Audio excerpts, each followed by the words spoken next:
Hey, good morning. It's early on Sunday and finally shooting another video. Car needs an oil change. We got some 10W30 here.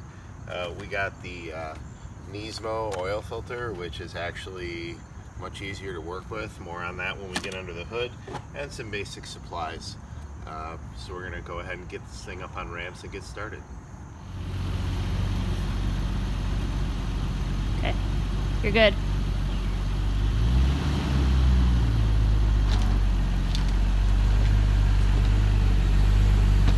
Stop. I happen to use ramps to lift the car up. It's much safer than a jack. I like these race ramps, and notice the two-piece one. I've disconnected the ramp part, so we've got some additional room to film for you and get a camera under there and show you a few things. Okay, so in the front of the car we've got underbody aero. We've got a panel over the engine, which I think would come out of any GTR. This front panel is the V-Spec specific front diffuser that you only get on a V-Spec or V-Spec 2 or an M-Spec. Okay, so back here we can see the trans, and we got a pair of pipes from the Nismo NE1 Weldina exhaust. These stay as doubles all the way back to a pair of Sport Cats here, and they don't join into a single pipe almost to the back of the car, which I don't think we're going to have any visibility on. Here you can also see our drive shaft that comes up and turns the fronts. You can't get back there because it's too low, but right at the back of the car you can see the carbon diffuser. What's hard to see is there's actually a NACA duct on it that directs air right over the rear differential. It's kind of a cool thing. I may have to show it to you sometime when I have the back of the car up in the air for some reason. Okay, so in this panel there is a little flap here that says oil, and we can get to the oil pan and the plug without taking this off. However, it's a great opportunity to clean everything each time you're under. So I'm going to go ahead and take this panel off and get a little bit of additional access while I'm in here. Keep things moving.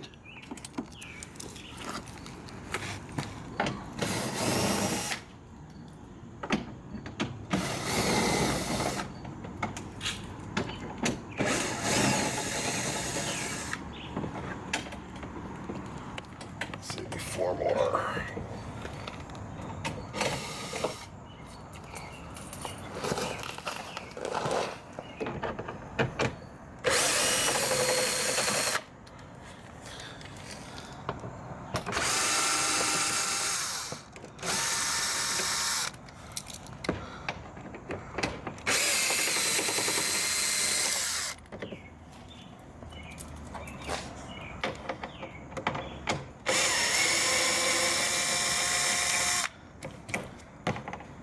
There's a couple nice fitting little tabs in here. You kind of dip it down and slide it out.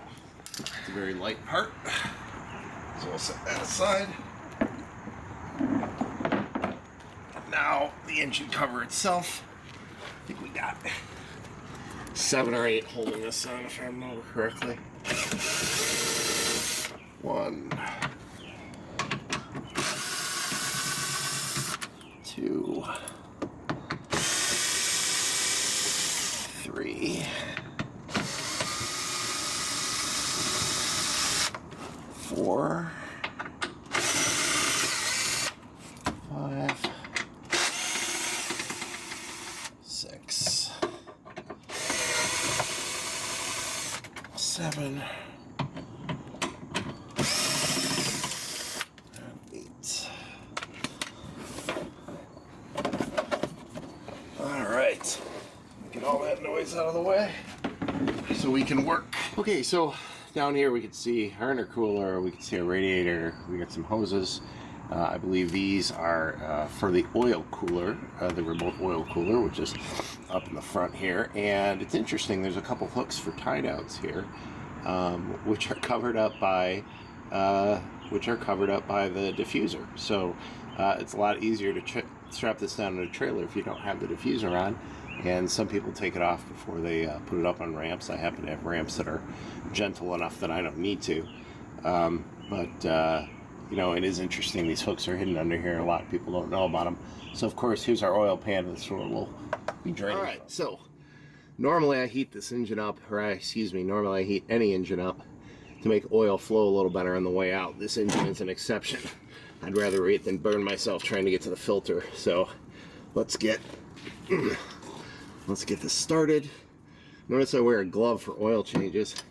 It's kind of a joke in this house because I try to not get oil on myself when I do an oil change, and I put on gloves and then I end up covered with oil every single time. Anyway, it's like some kind of curse. So let's see.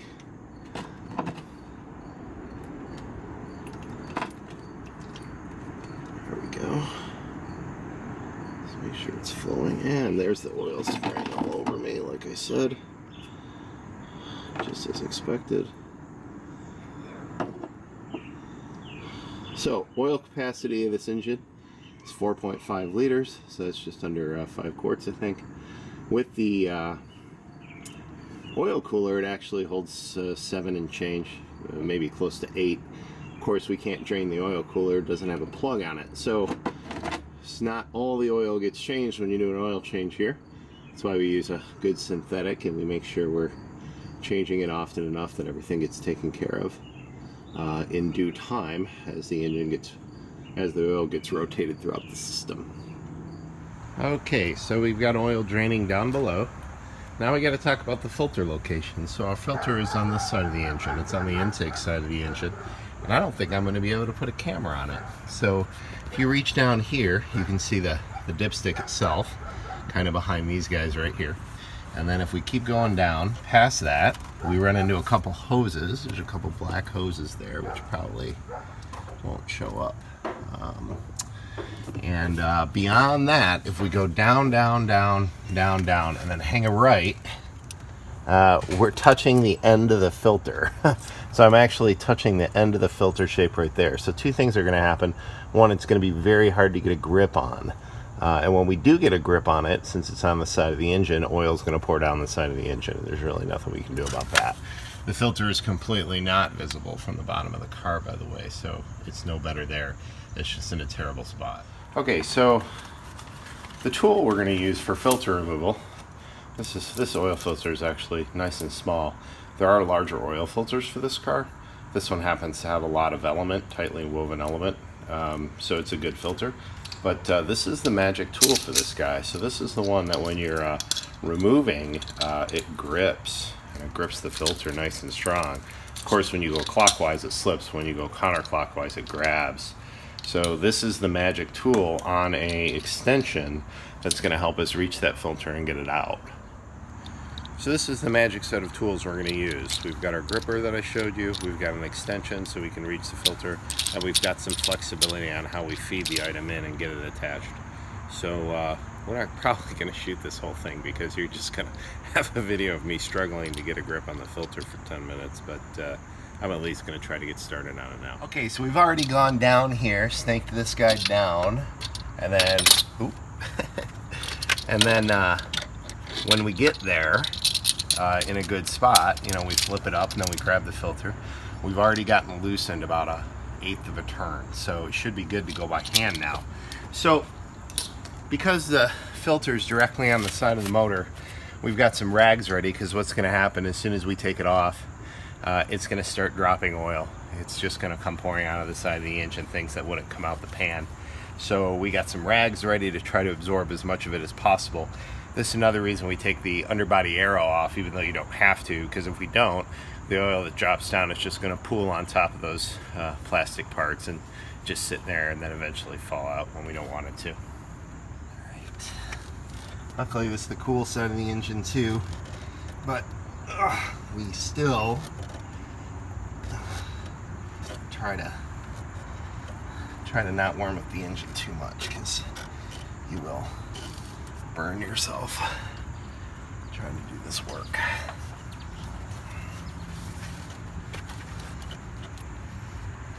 Okay, it's loose enough now to have a rag down there ready to go. Let's do some turning. And let's see, are we dripping yet?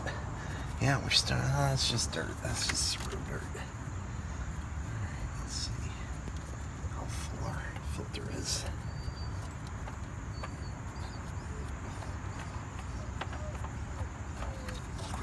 situation. Oh, not bad, not bad.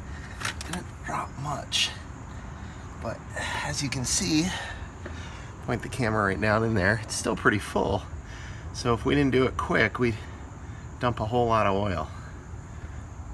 All right, so let's get this thing in here. There is no good way to land it. I'm going by feel here. There is a couple of electrical lines right down here near this whole thing. You need to be aware of them.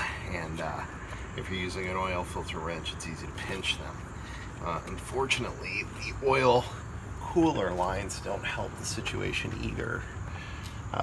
And that makes it a little bit difficult. So what I'm doing right now is I'm using one hand to position the oil filter, move it left and right until it hits the threads. Oh, and we've got the threads. That's so good. All right. So before this goes back on, we will clean it up. Well, there are some cool things going on here. You can see the rubber blocks tucked into these pieces that actually help direct air. So to the left and the right of the intercooler, you've got ducts that push air over the brakes, and you can see the little sponge rubber there to make sure all the air is going to where it needs to go. Okay, so we've gone through, as you can see, I'm quite a bit sweatier than I was before, so we're obviously done putting the oil filter on. Now we get to put oil in, and of course we have this cool Nismo oil cap, which not only costs me far more than an oil cap should ever cost, but it gives me the added benefit of panicking every time I touch it that I'm gonna scratch it. So try to be very, very careful when I handle it. Set it someplace safe. I'm gonna get it out of the way here so nothing happens to it. And we're gonna put in about 4.5 quarts. Now 10W30 is what I mentioned.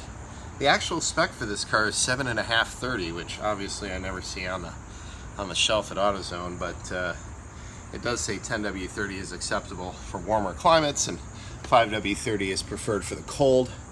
Personally, I don't drive this car in the cold. Here in Michigan, we don't worry too much about winter driving with cars like this, obviously, so we're just going to go ahead and dump this good stuff in, and that's about 1.5 liters out of that bottle. Okay, I think we got enough in here. What we're gonna have to do is level the car and get everything sorted out, set up correctly, and let's just check the dipstick to make sure we have at least enough oil to operate here.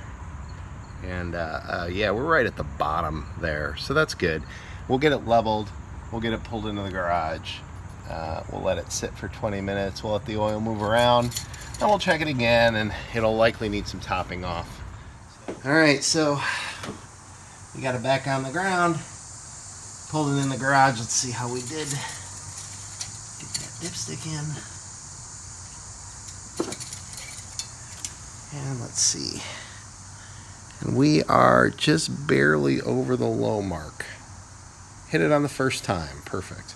All we'll do is top it off and try to get it up to the middle, and that'll be it till next time. Alright, so I do have a couple other videos to shoot. I had some extra R34 items that I came across a little while ago that I was going to show you guys, and I know that the AE86 is done, but I've never shot any video or photos of it. So I'll get both of those done soon and get them up hopefully before the end of this year.